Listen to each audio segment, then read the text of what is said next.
J'ai lu 2 minutes pour lire l'essentiel avec le propos de Ben Matar Diop dans sa chronique ou en tout cas dans son édito, dans 2 minutes pour lire l'essentiel, qui dit attention, Monsieur Ousmane Sonko, vous dites que vous n'avez mandaté personne pour ceci, d'accord, mais on a vu au niveau du siège de l'Union européenne, parmi ceux qui sont candidats à la candidature et qui sont allés devant le Conseil ou devant l'Union européenne pour apporter leur correspondance et dire ce qu'ils pensent du Sénégal, il y a parmi ceux qui y étaient un des membres du parti PASTEF ou de l'ex-parti PASTEF, à savoir euh, comment Moustapha Sarré, le Moustapha président. Sarré, exactement. Maintenant, est-ce que c'est Moustapha Sarré, membre du parti, mandaté par Ousmane Sonko, ou le parti qui s'est rendu sur place? C'est une interrogation et c'est au parti PASTEF d'apporter peut-être des réponses à cela, puisque Moustapha Sarré n'est pas n'importe qui dans le parti. Il est quand même un des responsables ou un des éminents responsables du parti. Mais tout ce que je retiendrai, c'est que lui, Ousmane Sonko, a dit je n'ai mandaté personne. Donc, quand vous me citez dans une correspondance adressée au chef de l'État, je ne suis pas d'accord et il a raison de le dire et de le préciser, puisqu'il reste dans une certaine logique. La logique de Ousmane Sonko est pas de compromis ni de compromission avec le chef de l'État Macky Sall ou avec Benno Bokk Yakaar. Je ne suis pas allé au dialogue national. Je suis aujourd'hui en prison du fait peut-être de la volonté d'une personne, en tout cas selon ce qu'on peut retenir de ce qu'il pense, et je n'ai absolument rien à faire ni rien à voir avec celui que vous avez comme président de la République, à qui vous avez adressé une correspondance. Moi, Ousmane Sonko, je ne suis pas partie prenante, je ne suis pas membre, je ne suis pas signataire, je ne suis pas d'accord. Quelle que soit la démarche, nous sommes en démocratie, faites vos démarches comme vous le voulez, comme vous l'entendez, mais n'associez pas mon nom à tout ceci. Il a raison de faire cette précision. Et maintenant, je pense que c'est au parti PASTEF déjà de régler cette autre situation, puisque Ben Matar Diop l'a rappelé, il y avait la présence au niveau du siège de l'Union européenne d'un des éminents membres du parti, à savoir Moustapha Sarré. Est-ce qu'il a été mandaté? À quel nom ou peut-être pour quelle entité? Est-ce que c'est pour le parti PASTEF qui s'est rendu sur place avec les autres leaders des partis politiques, dont plusieurs candidats à la candidature? Mais si on voit la correspondance adressée au chef de l'État, dans la partie signature ou des signataires, il n'y a pas le nom d'Ousmane Sonko. Donc il a parfaitement raison de dire, écoutez, je ne suis pas membre de cette affaire, je ne suis pas partie prenante, je n'ai pas adressé une correspondance, n'associez pas mon nom à cette affaire. Sauf que ce que dit également Ben Matar Diop, c'est bien, d'accord, de faire cette précision. Mais est-ce que il ne serait peut-être pas mieux de ne même pas faire de précision et de ne rien dire, puisque il y va aussi de cette solidarité, entre guillemets, entre membres de l'opposition, surtout à un moment très crucial.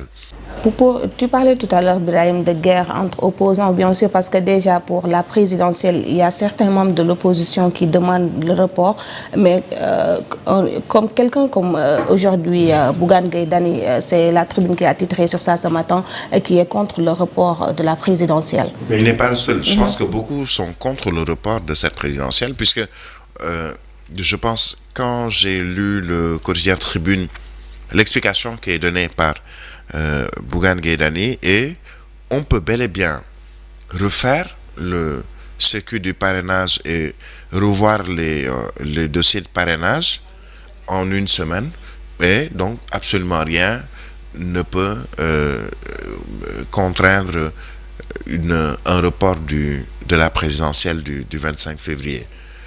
Maintenant, l'idéal, c'est de tenir ces élections ou cette élection à date, à savoir le 25 février.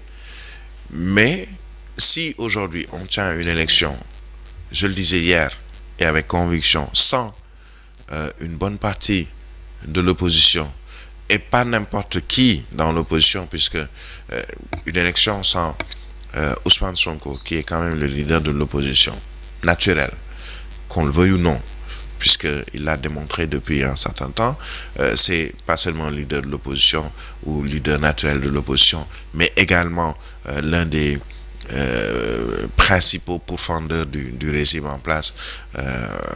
Qu'il n'y ait pas d'élection ou qu'il y ait une élection sans Ousmane Sonko, certains peuvent dire attention, c'est comme aller dans une élection dans un pays comme on le voit souvent en Afrique, où il y a le candidat au pouvoir et devant lui il n'y a personne.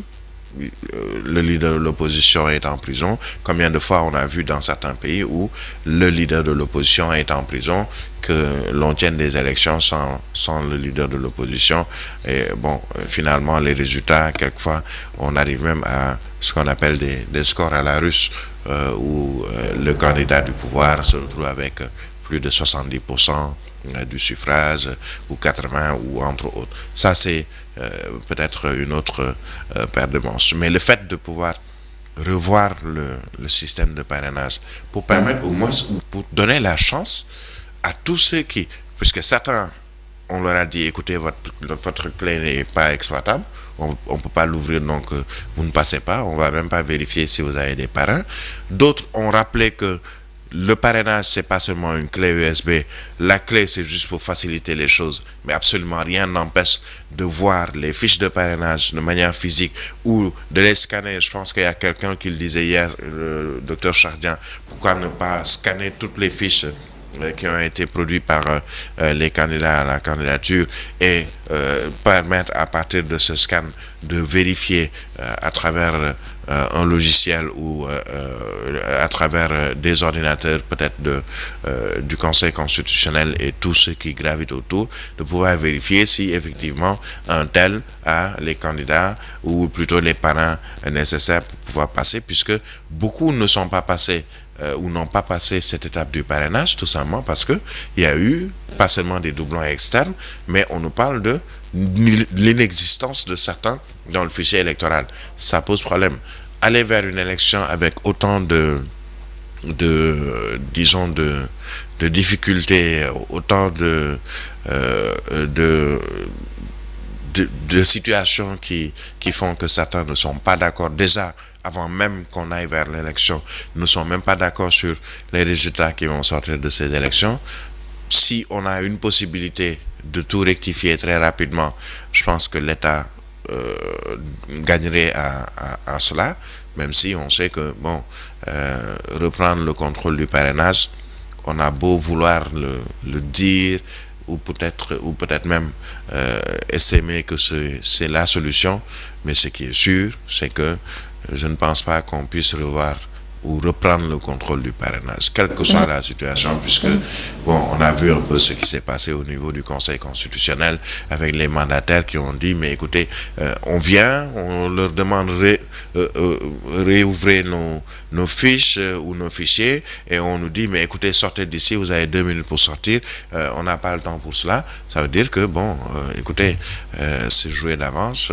En tout cas, si on se fie à ces déclarations de ces mandataires de certains candidats, il ne faut même pas rêver, à mon sens, il ne faut pas rêver. Ils ne vont pas reprendre le contrôle du parrainage, peut-être pour 1 ou 2 personnes, peut-être, je dis bien peut-être, mais pour les 92, ça m'étonnerait. D'accord.